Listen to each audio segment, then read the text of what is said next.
최근 기후변화로 인한 심각한 물재해가 계속해서 발생하고 있습니다. 2019년 미국 텍사스주를 휩쓴 열대성 저기압 이멜다로 인해 휴스턴을 비롯한 텍사스주 남동부 지역이 막대한 홍수 피해를 입었으며 우리나라도 2020년 전국에 역대급 폭우로 인한 홍수 피해가 발생하며 물재해로 인한 피해가 계속되고 있습니다. 산업혁명 이후 지구의 평균 온도는 단 1도가 올랐지만 지구 곳곳에서는 폭염, 폭우, 가뭄, 물 부족 등 지구온난화로 인해 다양한 문제가 세계 각지에서 일어나고 있습니다. 뭐? 지구의 평균 온도가 단 1도 올라갔을 뿐이라고?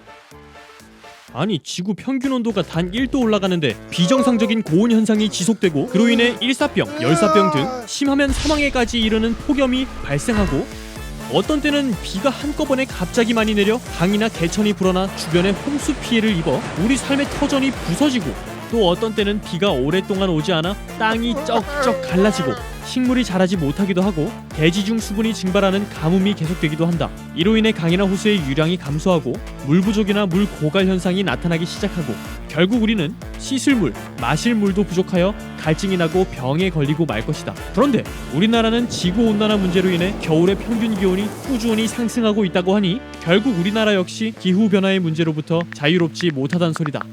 그럼 내가 할 수 있는 일은 무엇이 있을까? 내가 너희를 돕겠노라. 물의 요정 방울이는 말했다. 물을 효율적으로 사용하면 기후변화로 인한 홍수, 가뭄, 물 부족 등의 물 문제를 줄일 수 있고 온실가스를 줄이고 기후변화에 대응할 수도 있다고.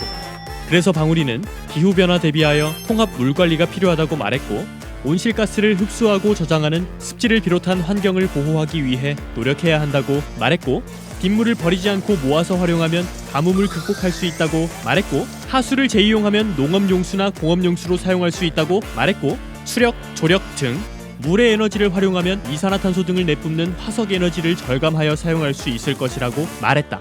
아니 그런데 이런 건 내가 하기 너무 어려운 거 아니야? 라고 불만을 가지려는 찰나 우리의 방울이는 또 한 번 말했지. 생활 속에서 물을 아끼기 위해 샤워 시간은 줄여야 한다고 했고 양치질을 할 때 수도꼭지는 꼭 잠가야 한다고 했고 물의 오염을 줄이기 위해 음식물을 남기지 않아야 한다고 했다. 통합 물관리, 수력 등 물에너지, 하수 재이용 등 기술에 관심을 가지고 습지 및 환경보호, 물 절약 등 실천하는 것이 중요하다고. 그래! 노력하면 바뀔 수 있다!